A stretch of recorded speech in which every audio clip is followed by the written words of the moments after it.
Hey guys, how are you all? Welcome to Let's Start Story on What If Naruto Was Power of Cybernetic Symbiote and Harem in Marvel. So do 4 blue hearts. Comment, be sure to subscribe to our channel and like this video, and please share with your friends and watch till end. Also check out Patreon for I have upload Harry x Hermione uncensored spicy version, link in description. Perfection. Not many people knew it, but this was one of the things Tony Stark wanted to create. Not just to catch up to his father in genius, but also to create something great himself. So just as his father used the arc reactor as a stepping stone to create a new element with an almost unlimited power source, he'd do the same. So following his father's lead, he started a secret project using his Iron Man suits as a stepping stone to create the ultimate suit. A suit so advanced that it wouldn't need to be manually upgraded and would advance itself with new technology automatically. A suit so advanced that it could repair any damage it sustained with ease, allowing it to be extremely self-sufficient. While most of his time was concentrated on his hero work and other duties, he still found time to work on his extremely secret side project, and when he started the side project in creating it, he immediately knew that while many things could be obtained using technology, some things can only be achieved in nature. So in order to make sure the suit was truly perfect, he needed to combine biology and technology together to make something truly unique and the first of its kind, a cybernetic organism. So he started off slowly on the project, gathering genetic material from animals, plants, and even people with unique abilities that would be useful to the suit, but even with the genetic material, he still couldn't find a suitable base for it. Until he finally found it in the form of advanced alien life form called a symbiote, a creature that bonded with a host so that it could live off of it while giving the host incredible abilities that would be unattainable naturally. After gathering genetic material from the first known symbiote on Earth, he decided to go over its DNA to see all the abilities it had, and what he found shocked and amazed him. Besides the abilities he'd known about, it also had a very special ability, the ability being if its host had an ability or abilities that it found useful, it would copy them and then combine the abilities with itself down to its very own DNA. After finding out about this, he couldn't have asked for a better base for the suit. But the only problem it had was that it had 2 weaknesses. The first, very large vibrations aka sound, and the second, heat. So before he could use it, he had to genetically modify it to get rid of those weaknesses without it losing any of its abilities, while hopefully enhancing its special ability. It took him almost a year, but he finally did it and removed both of its weaknesses without losing any of its abilities, along with enhancing its special ability so that it would enhance any new genetic abilities it got. As soon as that was done, he started to add more DNA that would benefit it, minus the abilities it had already gained from Spider-Man that he'd modified, starting with the most important one, the genetically enhanced DNA abilities of the mutant Jim Logan aka Wolverine, giving it incredible healing abilities. After a few years of working on the suit's genetic half, he felt it was time for him to get to work on its technological half, and perhaps he could use some of what he designed for it on Mark 6 of his Iron Man suits. 6 months after starting, he completed one of the most important things for the suit that he'd use on his next Iron Man suit, nanites, tiny microscopic robots. Though these were merely his prototype nanites and weren't advanced enough for the suit, it was a start, and not only could he use them for his new Iron Man suit, he could use them to extend his lifespan by maybe 100 or more years. So now that he was developing his Iron Man Mark 6 suit, he found little time to work on his ultimate suit that he'd finally named Series Omega Advanced Cyber Suit. While most of his time was spent on the Iron Man suit, he still managed to work on the cyber suit's mechanical systems, along with coming up with a few add-ons to the suit that he'd develop later. One such add-on being something to gather new genetic abilities from things the suit found useful to it without having to come in direct contact with the suit, so that its biological half could continue upgrading itself without having to touch everything it wanted an ability from. A week before he completed his Iron Man Mark 6 suit, during an experiment of his gone wrong, him along with his home was transported to an alternate universe. When he first arrived, he didn't know what had happened until his computer Jarvis informed him that he was no longer on Earth because he couldn't connect to any of the satellites that orbited the planet, but after some calculations Tony found out that he was still on Earth, only an alternate version of it. Luckily for him, he had a large stockpile of from his world before the accident so he could complete his projects, but before he could continue he wanted to scout out this new world that could have several new things that he could add to his cyber suit project. So putting that project on hold he quickly completed his Mark 6 suit and him along with 2 of the special scouts he'd created would go out and get a lay of the land. When he left his house he was surprised that it had landed perfectly on a cliff overlooking the ocean as it had originally been in his old world. Upon leaving his house the sensors on his suit went off informing him of a high-energy reading nearby. So being the ever-curious person he was he decided to check it out and what he found shocked and amazed him for in front of him was a man fighting a gigantic beast with 10 tails. The battle before him was amazing what with all they were doing using some sort of energy to do some amazing and impossible things by his world's standards, so with this he decided to have his suit send out 2 collection devices to collect both DNA and some energy from them to study and use them for his cyber suit project later after he'd studied them. After his collection devices returned he continued to observe the epic battle from afar recording it for later to further study the strange new things of the world he'd appeared in. Then the man did something strange and seemed to be taking the energy from the beast into himself and when he was done the beast fell and he yelled, "Fuin." After that he did something impossible, he created a tiny black orb that he released into the sky then he said the words, "Chibaku Tensai," and the beast's body was pulled toward it along with a lot of the surrounding ground encasing the body in a planet-sized tomb that he sent then into space. Creating the moon this world seemed to be missing. After seeing this he had to say that he was extremely impressed with what he'd done. He also sent out another collection device to collect more DNA and energy from him to see if anything happened to it after what he did. When the collection device returned he decided to finish his exploring and return home. Upon returning home he went and reviewed the things his scouts had discovered and the things they'd discovered was astonishing. They'd discovered several flora and fauna that were absolutely amazing along with the fact the world he was in while it had some of the technology from his world was not very technologically advanced and that all the people here spoke the Japanese language from his world. A year after arriving in this new world, he'd found out who the person he'd seen fighting the beast was along with what its name was and the energy they used was.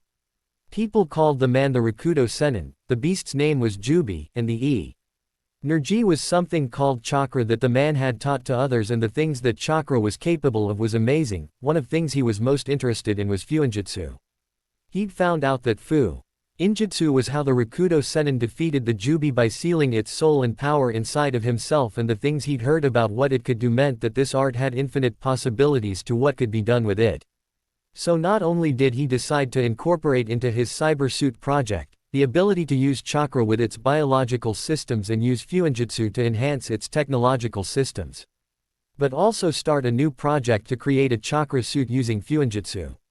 When he started the new project he knew that he needed some way to use chakra since he knew because he was from another world he probably couldn't use it.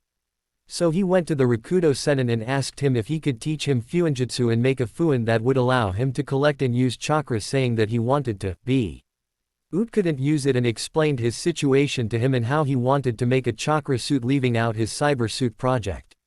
The sage believing his story said, "I'll help you be able to use chakra and teach you fuinjutsu so you can make this chakra suit you want to create as long as you promise to show me it when it's completed for I'm very curious about it." Agreeing to the stipulation the sage asked for, the man then got to work on a fuin that collected shizen energy from nature and converted it into regular chakra and attached to it would be another fuin that would allow Tony to use to make fuinjutsu so he could make the chakra suit. It took the sage 4 months to create both seals and after he created them he applied them to Tony then after applying them began to teach him fuinjutsu. It took Tony a year to learn both the basics and the advanced workings of fuinjutsu and after learning the art from the sage Tony began to work on the chakra suit. While he concentrated mostly on the chakra suit he still found some time to work on the cyber suit and he was also using his genius mind to take fuinjutsu to a whole new level and created something that was truly unique that he'd dubbed the chakra reactor, a device created using fuinjutsu and technology that could generate a near infinite supply of chakra and was one of the main components from the chakra suit that he'd also with the cyber suit's technological systems. It took Tony 30 years to complete the chakra suit, but he'd finally done it. The suit would allow the wearer to use chakra, if they couldn't before, to do jutsu. But with people who could use chakra it would greatly enhance their abilities and also had fuinjutsu that was combined with the technology he'd made allowing it to have a lot of gadgets it could use. True to his word after Tony completed it he equipped it and went to the Rakudo Sennin to show it to him just as he'd promised he'd do. When the sage saw it and all it was capable of, he had to say that he was impressed with its capabilities and by how far Tony had taken all that he'd taught him about fuinjutsu and was happy to have seen it before he died. Shortly after showing the suit off to him Tony went back to his house. After visiting him for a while, to get back to work on the cyber suit project and he also decided to use half of his time to work on the DNA collection add-on for the suit he'd been planning on making. As he worked on the cyber suit and its add-on his collection devices went out to collect new DNA that he could hopefully use for both projects. He'd also found the base he'd use for the add-on an insect from this world called Kikaichu. So taking the DNA of the Kikaichu he enhanced it and then spliced it with enhanced insect DNA, enhanced arachnid DNA, and enhanced symbiote DNA that'd allow it to have its special ability and would be formless allowing it to change forms with its normal form being that of an 8-legged beetle. It took him 6 years to complete the gene splicing of the Kikaichu, while making some advancements on the cyber suit. And after that time he decided it was time to create the enhanced Kikaichu Empress of the new species. He'd created that he'd named the Omni Beetle. Shortly after creating it he'd also added a few advanced nanites, which had both the chakra and arc reactor, to it enhancing it even further. A few months after making her, the Empress Omni Beetle and her brood had become very large he decided to see what all they could do. After several tests he was very impressed with all they could do. First they had a very long lifespan averaging up to 40 years for workers and soldiers, 100 years for the queens, and 300 years for the empress herself. Next was that because they're formless they can use several different types of venom and even acid or combine them making even deadlier venom for them to use. They also had several enhancements from all the different DNA used to make them. After creating them he sent queens out to create several small branch hives, with the main hive being in an add-on of his house, to both spy on people and gather new useful DNA while he focused all of his time on the cyber suit so that he could make up for some of the lost time that he'd used for other projects. 240 years later Tony was getting close to being able to synthesize the cyber suit, but even though he was close to that he knew it wouldn't be completely finished for at least another 100 years what with finishing its technological systems and testing what its biological systems could do in the UNF. Fortunate thing about this for him was that he wouldn't even be able to see it completed for his body was failing him and had only a year, 2 tops before he died. So to make sure that the suit was complete even after he died he programmed part of his genius mind into the computer so that it could complete it for him and nearly a year later before he died he gave his computer Jarvis a task to do after he died and it was to find his heir for him, a descendant of the family he had while he was in this world. It took Jarvis nearly 100 years to find Tony's perfect heir, but he did. Now all he had to do was lead him here somehow so it could complete its master's final request. It took some waiting, but the perfect opportunity to lead him here presented itself to Jarvis, an opportunity that he'd immediately take advantage of. Konoha Hospital, Naruto's room, 4:30 p.m. Banishment. Just the thought of the word made him extremely heartbroken. The boy thinking this was Uzumaki Naruto who'd just returned from his successful mission to retrieve his teammate Uchiha Sasuke, and only a day after completing it only a few minutes earlier the Hokage Senju Tsunade came in and informed him that he'd been banished by the council with his ability to summon the toads having been revoked and he had 4 days before they'd seal his chakra and he'd be kicked out of the village, and after informing him of that she left the room. All of his dreams of becoming Hokage shattered by one word, not to mention crushing him emotionally. The place he'd called home for so long was kicking him out and taking his ability to summon toads along with sealing his chakra and for completing his mission at that, but that was just the first thing that happened on what he now called the worst day of his life. Next Sakura came in yelling about how dare he hurt her Sasuke-kun, even though he was more injured than that what with taking a Chidori to the chest, and after her rant she punched him in the face. saying how much she hated him, then stomped out of the room, slamming the door so hard that it cracked slightly under the force and caused it to stay open slightly. So right now he was sitting in a chair in front his room's window, staring out of it at the village with a sad, depressed look on his face. After a while of just staring out the window blankly, he decided to do the one thing that helped his mood whenever he was sad: singing. With that in mind, he began to sing softly to himself, hoping to cheer himself up slightly, but what he didn't know was that he had an audience for it. Konoha Hospital, a few minutes earlier. Hyuga Hinata was currently on her way to visit Naruto with her sensei Yuhi Kurenai after they'd visited her cousin Neji and her teammate Inuzuka Kiba, but they weren't the only ones going to visit him. Yamanaka Ino and Kiba's sister Hana was there as well. Ino was going to visit him because she wanted to visit all the members of the retrieval team and see how they were doing. Having heard from Shikamaru that several of them nearly died, with Naruto being almost killed by Sasuke. Now while she did have a crush on Sasuke, some things were more important to her than him. Shikamaru and Choji, who she'd grown up with and were like brothers to her, and after hearing all that Sasuke put them through, with Choji having to use his family's forbidden food pills to defeat his opponent, Neji barely winning against his while getting critically injured in the process, Kiba nearly died from a self-inflicted wound due to an ability of his opponent and was luckily saved by the Nanin Kankuro, and Naruto barely managing to stop Sasuke, all the while with Sasuke trying to kill him. The only two who weren't that injured was Shikamaru, who got away with a broken finger only because he was saved by the Sunanin Tamari, and Lee because he was saved by the Sunanin Gaara. It took all of this for her to see him for what he truly was, a selfish, power-hungry bastard, who was probably gay now that she thought about it. And she didn't want to have anything to do with him anymore. She was on her way to Naruto right now because he was the last one she needed to visit, having already visited the others. Hana was going to visit him for about the same reason as Ino. She'd originally was just going to visit Kiba, but he'd asked her to visit the others to tell him how they were doing. And having someone visiting them would help cheer them up from how horrible the mission had been.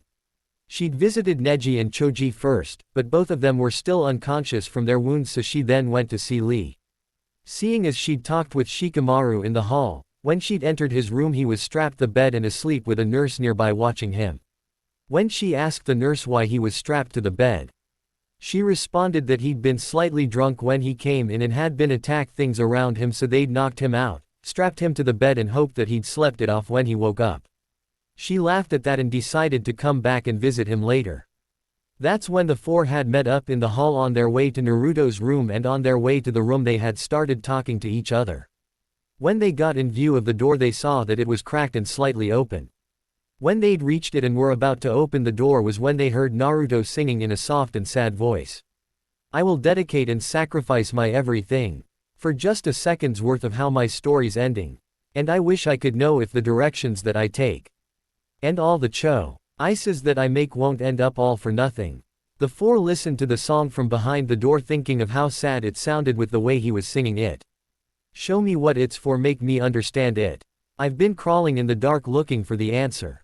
Is there something more than what I've been handed? I've been crawling in the dark looking for the answer." They'd become slightly transfixed with his singing and didn't want to enter until he'd finished the song he was singing. "Help me carry on, assure me it's okay to use my heart and not my eyes to navigate the darkness. Will the ending be ever coming suddenly? Will I ever get to see the ending to my story? Show me what it's for, make me understand it. I've been crawling in the dark looking for the answer. Is there something more than what I've been handed? I've been crawling in the dark looking for the answer. So when and how will I know? How much further do I have to go? How much longer, till I finally know? 'Cause I'm looking and I just can't see what's in front of me. In front of me. Show me what it's for, make me understand it. I've been crawling in the dark looking for the answer. Is there something more than what I've been handed? They've been crawling in the dark looking for the answer." When the song ended they were a little disappointed that it had ended, but felt it was time for them to go in. Konoha East Gate, same time. Sitting at the East Gate's check-in booth, currently bored out of their minds, were the Chunin Izumo and Katetsu. They always seemed to be stuck with this dull and boring job for some odd reason that they didn't figure out, which was what they were currently talking about to pass the time. Azuma, we seriously must have pissed off some kami or every Hokage in both the past and this life to almost always be stuck doing this, Kotetsu. Yeah, but I think that we might have someone coming this way so we could be able to do something other than just sitting here counting the minutes till shift change soon, Azuma. Are you sure it's not just your mind playing tricks on you again, Azuma? 'Cause I've heard you say that before only for no one to show, he said, asked. Fine, then why don't have a look since you don't believe me, and if you see the small dot that's getting closer to us, then I want you to apologize to me for bringing that up again. Azuma replied, slightly peeved at having that touchy subject of his being brought up again. Kotetsu, taking his partner's advice, looked out the gates to see it too and replied, so someone really is coming. Sorry for doubting you, Azuma, but it has happened before. Feeling a little bit happier from the apology, but still a bit pissed since he brought it up again while apologizing, Azuma decided just to take what he could get and not complain. After waiting a little while for the stranger to get there, Azuma greeted him with, "Hello sir, welcome to Konoha. What's the business for your visit, if I may ask?" The man was tall, about 5 feet 6 inches. He had black hair, a few gray strands here and there that indicated he was middle-aged. Along with his hair was his brown eyes. Other than that, he looked like a normal merchant. He was dressed in their clothes and was carrying a large merchant's backpack. After handing over his merchant pass, he replied, "My name is Jarvis and I'm here to visit an old friend for a while and should be leaving the village either tonight or tomorrow morning." After checking over his credentials, Kotetsu handed them back to him and said, "Here you are, sir, and I'd like to say welcome again and that you enjoy your stay in the village." "Thank you." After his reply, he was soon on his way with them, not noticing that he was headed in the general direction of the hospital. He was a nice guy, don't you think, Kotetsu, Azuma? Yeah, oh bad he's not staying long. I would have liked to get to know him better, Kotetsu. Yeah, now we have to get back to our boring job, he replied, with both of them sighing at the end. Konoha Hospital, Naruto's room, present. Naruto, shortly after he finished, felt a little bit better, but was still slightly depressed with all that's happened to him. As he continued staring out the window, the GIRLs entered, trying to not make too much noise, and saw him staring out the window depressed, and they knew then that something really, really bad must have happened to him, and they were going to find out what. Kurenai was the first to break the uncomfortable silence and asked, "Naruto, what happened? You look incredibly depressed for someone who just successfully completed his mission." Naruto jumped slightly in surprise, having been so depressed that he wasn't paying attention and didn't hear them come in. Turning around, he saw that Hinata, Kurenai, Ino, and Hana had come to visit him. He was slightly surprised to Ino and Hana there. Considering Ino was known as a big Sasuke fangirl, so he'd figured she'd be fussing over him, or maybe she was here to do what Sakura did and abuse him more mentally. And he'd only met Kiba's sister Hana a few times before, so he thought she'd be here more to visit her brother than to come and visit him. Naruto didn't really want to tell them what had happened, with both his banishment and Sakura's rant, so he replied, "Nothing. Nothing's wrong, Kurenai-sensei." The four of them frowned slightly at his reply, knowing there was something wrong for him to be so down and from the sadness in the song he sang earlier. So Kurenai asked again, "Naruto, we all know that something's wrong. Not only because of how you're acting right now, but also because of the sad song you were singing. So I'll ask you again, Naruto, what happened?" Naruto was surprised that they had heard him singing, since no one, not even the Sandaime Hokage, knew he sang. He also knew from what she just said that he couldn't keep denying them what had happened, but before he'd tell them, he wanted to know why they were here. "Alright, I'll tell you, but before I do, I want to know why you came here to visit me, especially Ino and Hana." "Ino, because you have a crush on Sasuke, so I'm surprised you're here visiting me instead of him, and Hana, because we haven't known each other long enough to have you come here to visit me. So why are you here?" After hearing his request, they thought that it was reasonable and obvious question to ask, and the first to answer was Kurenai, who said, "I'm here with Hinata, who wanted to see Kiba, Neji." "And you?" Hinata decided to give her answer next, now that Kurenai had helped her by answering first, and replied, I'm here because I wanted to say you na Naruto-kun." Hana was the next, and she answered with, "I'm here because Kiba asked me to visit all the members of the retrieval team to see how they were doing." Ino was the last one to answer. "I'm here because what happened opened my eyes to the person Sasuke really is, and I don't want to have anything to do with him anymore." So I've been visiting the retrieval team, was her reply with her saying Sasuke's name with as much venom as she could, which the other women in the room approved of. When they'd finished he was a bit happier that they were here visiting him and he was also a bit surprised. But glad that Ino had seen Sasuke for who he really was.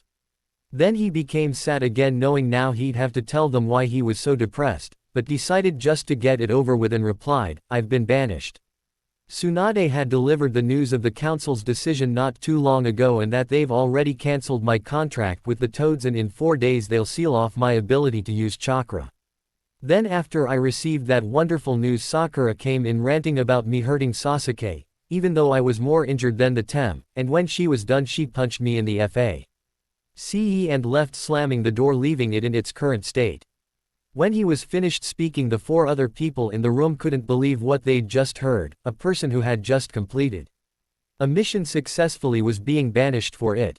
Then when they heard what happened with Sakura afterwards they all got mad and made plan to visit the Pinkett when they'd finished visiting with Naruto. That wouldn't end well for her. But that could wait. The news of his banishment was probably the worst news any ninja could receive and the news itself had even caused 2 of the 4 to begin crying, those 2 being Hinata and Ino. They can't do that to you, you completed mission. Why would they even want to do that? Was Ino's slightly sobbing reply question to the news. Naruto thought a boo.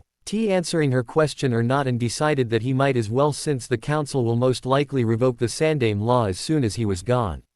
So he answered her, I'm being banished because I had the Kyuubi sealed inside of me by the Yondaime Hokage and they consider me too dangerous to continue staying in the village.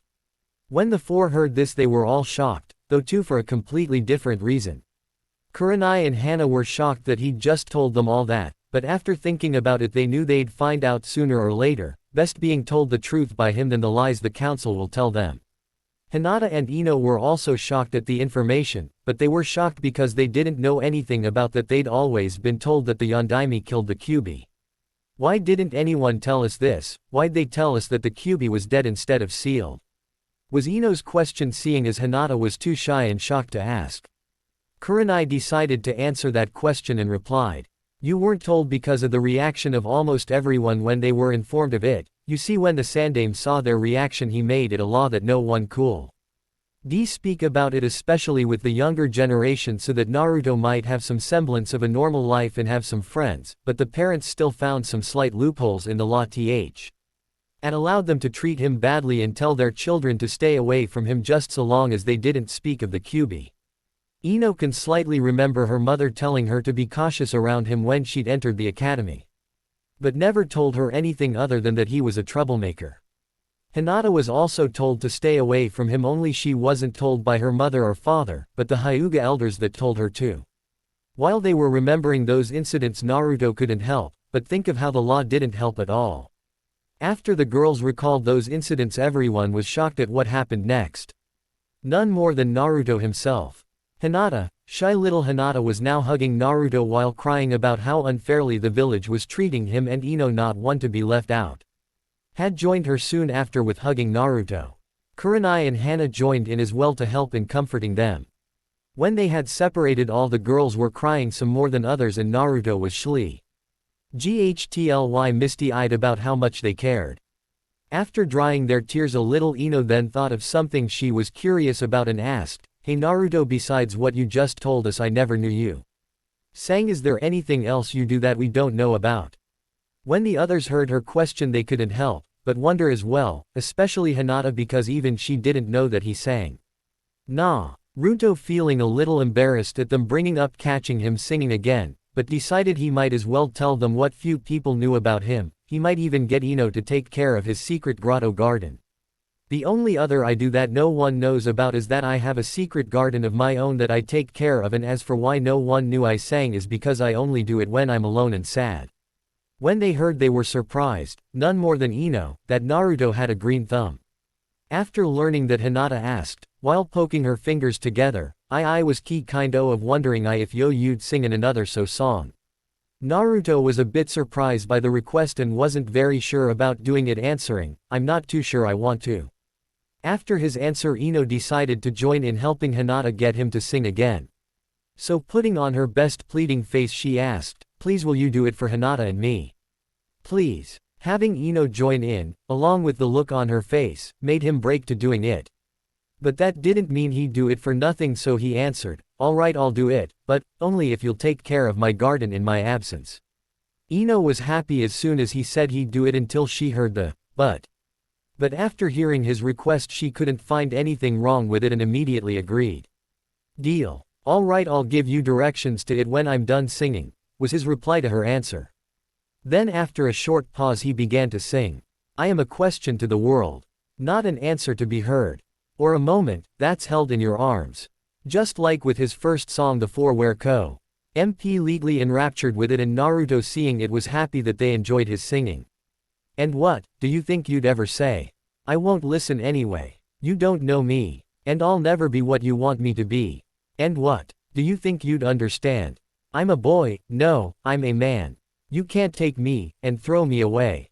And how, can you learn what's never shown? Yeah, you stand here on your own. They don't know me, 'cause I'm not here. And I want a moment to be real. Wanna touch things I don't feel. Wanna hold on, and feel I belong. And how, can the world want me to change? They're the ones that stay the same. They don't know me, 'cause I'm not here. And you, see the things they never see.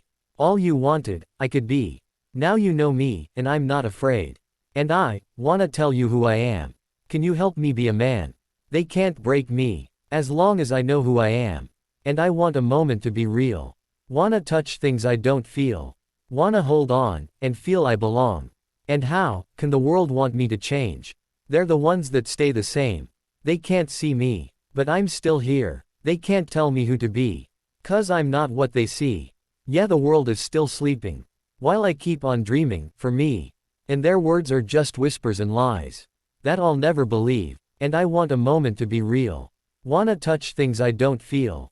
Wanna hold on, and feel I belong. And how, can they say I never change? They're the ones that stay the same. I'm the one now, 'cause I'm still here. I'm the one, 'cause I'm still here.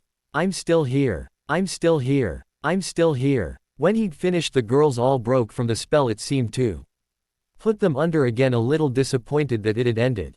After that Naruto went over to the table that had some paper on it and began to draw a map with directions to his garden.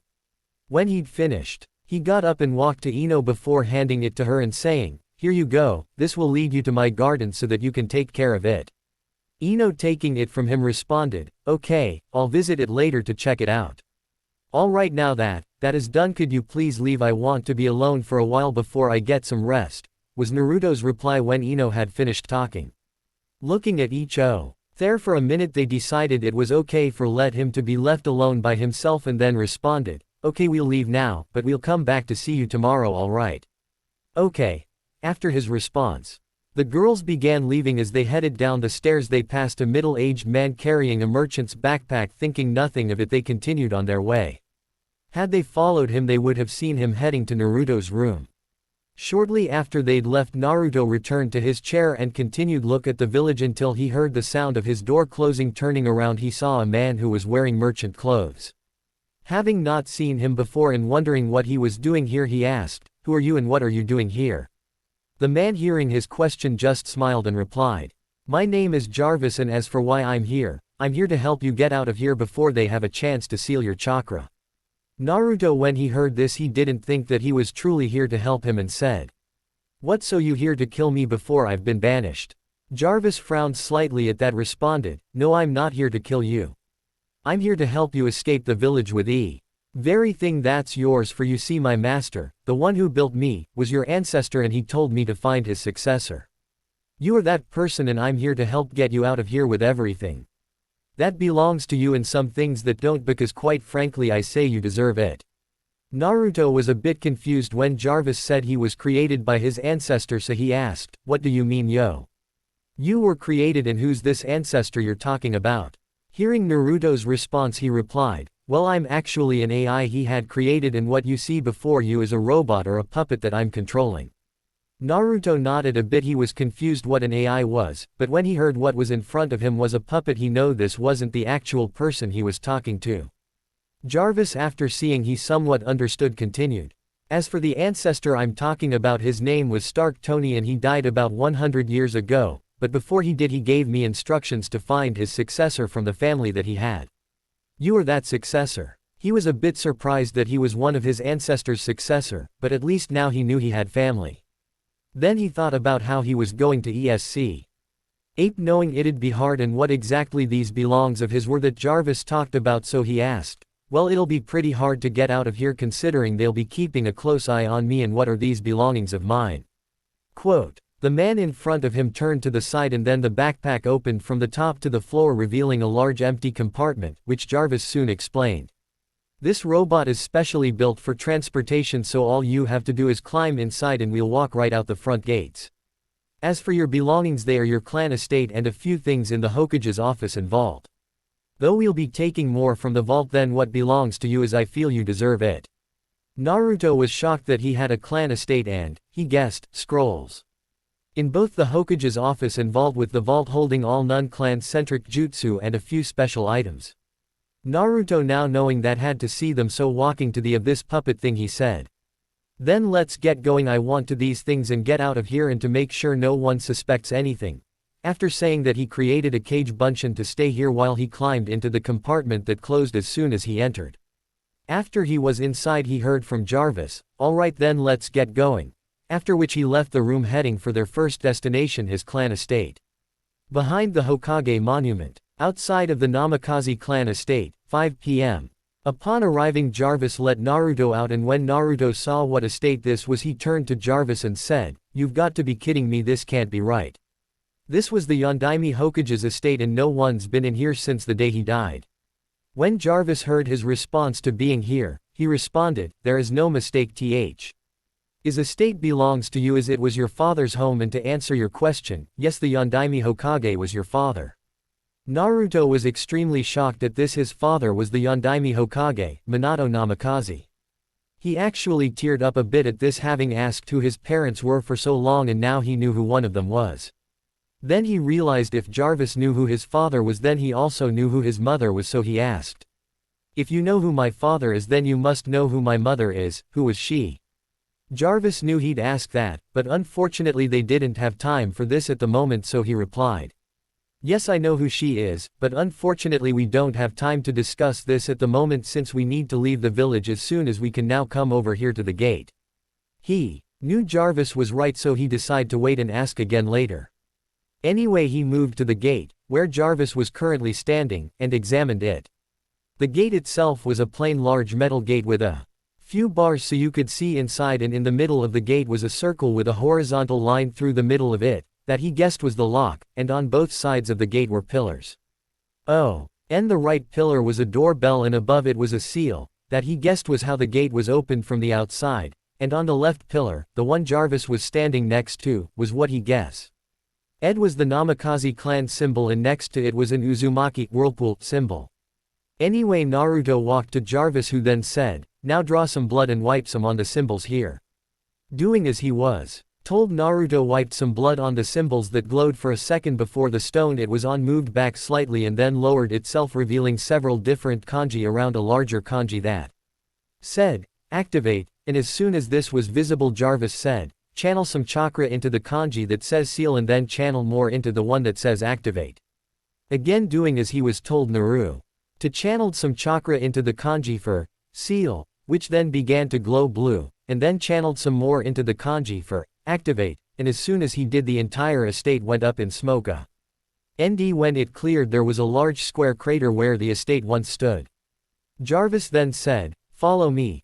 Before jumping into the crater and running to the center of it, not one to be left behind, Naruto quickly followed.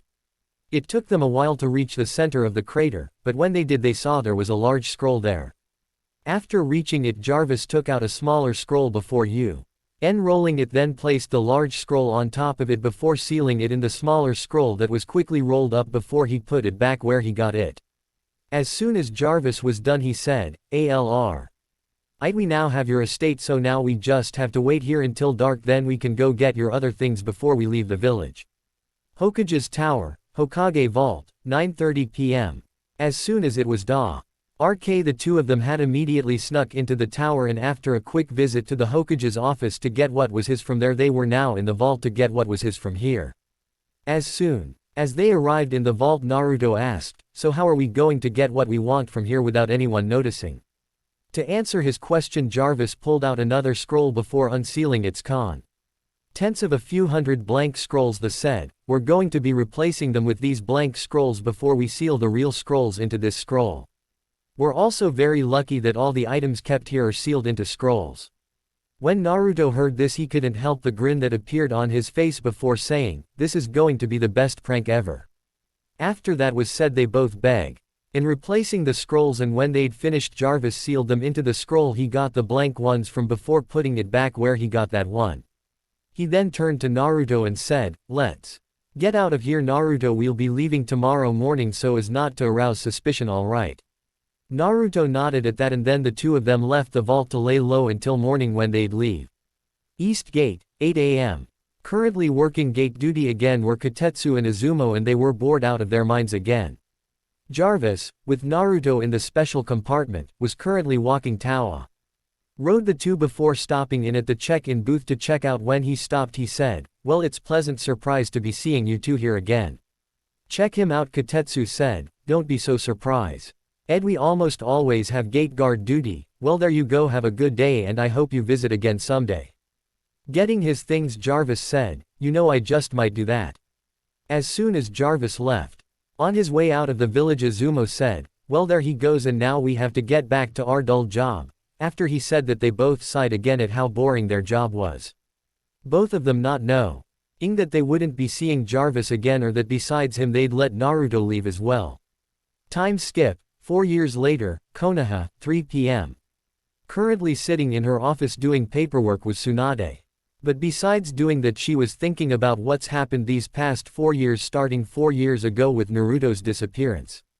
When it was time to seal his chakra, they'd found out the Naruto that was being watched in the hospital was a Kage Bunshin, and while the civilian council and elders weren't happy at all, Tsunade and the Shinobi Council were happy that Naruto had somehow escaped under everyone's noses. But when that came to light, the civilians wanted him put in the bingo book. Unfortunately for them, they couldn't, because his banishment was already processed, therefore he was no longer a shinobi of Konoha and thus couldn't be marked as a missing nin. They'd also tried revoking the Sandame's law about Thekubi being sealed into Naruto, but luckily for him they couldn't because it can only be revoked by the Hokage who made the law, the current Hokage, with the entire Shinobi Council agreeing to revoke it, or the daimyo of Hai no Kuni revoking it. A few days after finding that Naruto snuck out of the village, she was approached by Ino and Hinata asking for her to train them. She was a bit reluctant at first, but agreed to do it in the end, and it was 2 days after the started their apprenticeship that Tsunade found out about the things Naruto did before he left, in the form of cleaning out the Hokage's vault and replacing all the scrolls there with blank ones.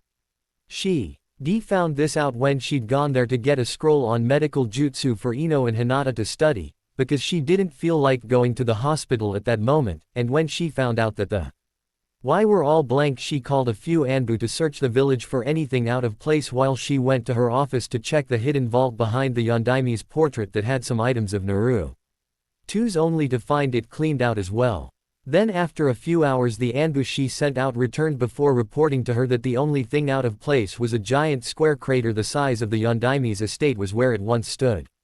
After dismissing them, Tsunade couldn't help the small smile that came to her face. Sure, she'd have to tell the councils what happened, but to pull all of that and escape in the process was damn well near impossible. When she'd told the council, the civilian half was outraged, while the shinobi half couldn't help but be impressed at what he'd done. After they couldn't stop the civilians from putting him in the bingo book at C rank level for pulling that off. Tsunade though had Jiraiya already out there searching for him before finding that out, hoping he'd be able to keep him safe. But Jiraiya was unable to find hide nor hair of Naruto. It was like he'd just disappeared of the face of the earth. Besides all of that happening, several places weren't happy when they'd heard they had banished Naruto, places like Nami no Kuni, Yuki no Kuni, and Sunagakure no Sato, to name a few. All the places that had one thing in common, that being the fact that Naruto helped them in one way or another. This of course didn't go well for them and put them in a bad light with them, as such several things happened.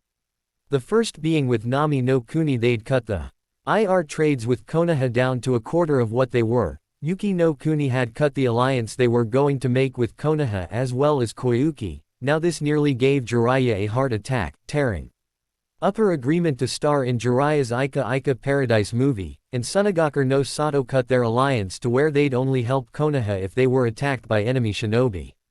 Then 2 months after Naruto's disappearance, rumors start spreading about a man called the Heavenly Sage.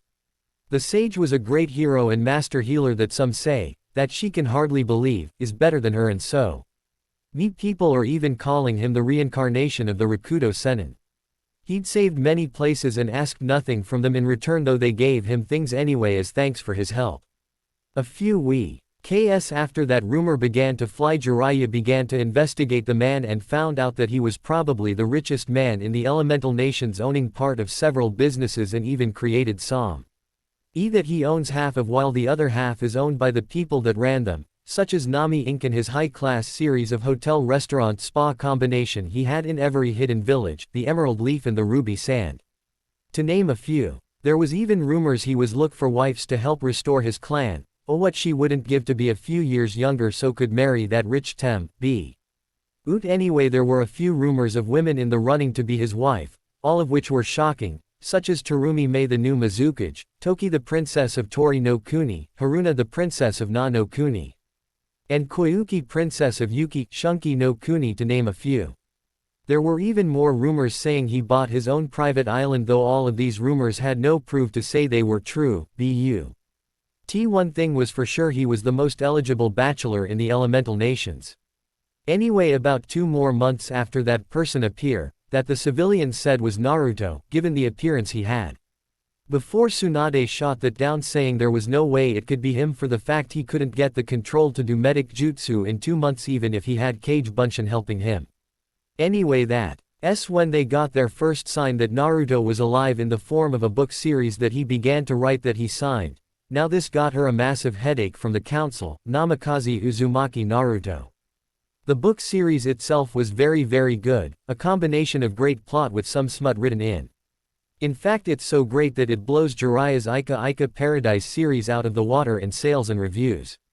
A fact that Jiraiya hates to this day, because not only is it picked up by some men, but almost every woman purchases them as well. After getting a sign that he wasn't dead, that took a load off of her mind. Though they still didn't know where he was, just the fact that he was writing books now. After reminiscing about that, she turned her thoughts to her 2 new apprentices, Ino and Hinata. Their training was going great. They were real prodigies in the medical art, and besides their training in the medical arts, they were also training a lot in their family's different techniques. Ino was a master of her family's mind techniques, along with being taijutsu and genjutsu, besides her proficiency in Iryo ninjutsu, medical ninja techniques, and because of all of her training she was becoming a great kunoichi. Hinata, on the other hand, had created her own version of the Juken that used her flexibility and was far superior to the original version. Then when she began her Iryo medical training, she started to combine some of it along with what Tsunade was teaching her and Ino on the strength technique she used with her version of Juken, making it even deadlier. Besides that, she was also working on genjutsu, hoping it would show her clan that they should try and branch out instead of using continuously just their bloodline and the Juken to fight. Then there was another interesting thing that happened 3 years ago. 1 year after Naruto left, Yuhi Kurenai broke up with her supposedly secret boyfriend Sarutobi Asuma, after she found out he'd been cheating on her all throughout their relationship. Which pissed her off to no end, and she not only broke up with him, but also put him in a genjutsu where he was molested by. Tsunade shuddered at this next thought, Orochimaru, and then this next part made her smile sadistically. When she finished the torture, she kicked him in the nuts so hard that both of them were forced up into his body. She doubted he'd be able to reproduce after that event. But who knows, he just might be able to. After reminiscing about some good memories, she then thought of the largest nuisance in her life, Uchiha Sasuke. He's been a massive headache for her ever since he was brought back to the village. First because of the civilian council, all the Tem got was a slap on the wrist and told not to do it again. Then he started to make demands that Kakashi train him full time, which Kakashi allowed to happen, then began training him solely. Now Tsunade knew that Kakashi thinks he has some debt to his deceased teammate Uchiha Obito, but to solely train a spoiled gaki like Sasuke leave his other student, No matter how useless she is, Haruno Sakura to fend for herself was unacceptable to her. So much for his motto, those who break the rules are trash. But those who abandon their comrades are worse than trash, the Hippocratic asshole. Then there was the Uchiha's loyal pet fangirl and the second nuisance in her life, Haruno Sakura. That bitch had tried to get her to train her. That she shot down as soon as she'd asked, then tossed her out of her office on her ass before assigning her a new sensei since Kakashi abandoned her. Even after he'd assigned Sakura a new sensei, she still tried to get her to train her, but that's not the most pathetic thing about her, not it's that she's still a genin after 4 years. While all of the other Kais were at least chunin, with some of them being jonin, which was a testament to how pathetic she truly was. After finishing her current thoughts, she started to think about the mysterious heavenly sage again. The man was 6 feet 1 inch and he had long spiky golden blonde hair that reached his shoulder blades that was tied into a low ponytail and sapphire blue eyes. The lower half of his face was covered in a white face mask similar to Kakashi. The rest of his attire consisted of white baggy Anbu-style pants and he wore no shinobi sandals, he just had the lower half of his pants wrapped in medical tape. Hat covered his calves and reached his feet, covering the soles of his feet, but it didn't cover his heels or toes. The other things he wore was a golden belt that held his pant up and another golden belt that went diagonally from the upper right to the lower left side of his waist, and on the lower left side was a large silverfish-colored pouch. He was wearing a skin-tight shirt, most of his forearm was covered in medical tape. The back of his hand was covered by a white cloth that went toward his middle finger, where the golden section that bordered the cloth wrapped around the base of the finger. To finish it all off, he wore a white hooded haori with golden trim that had what looked to be a silver belt around the neck of the hood that had golden buckles at both ends, and he usually wore it with the hood up. This outfit is basically Isshinsai Ogata from Kenichi the Mightiest Disciple with a few changes. After thinking about the mysterious man, her thoughts went to Naruto again. Where was he? How was he? Those things remained a mystery to everyone as no one could find him. All she could think about was, how can he just disappear so it's as if he never even existed? The end. Thanks for watching. Also remember to subscribe and like this video. See you in the next video.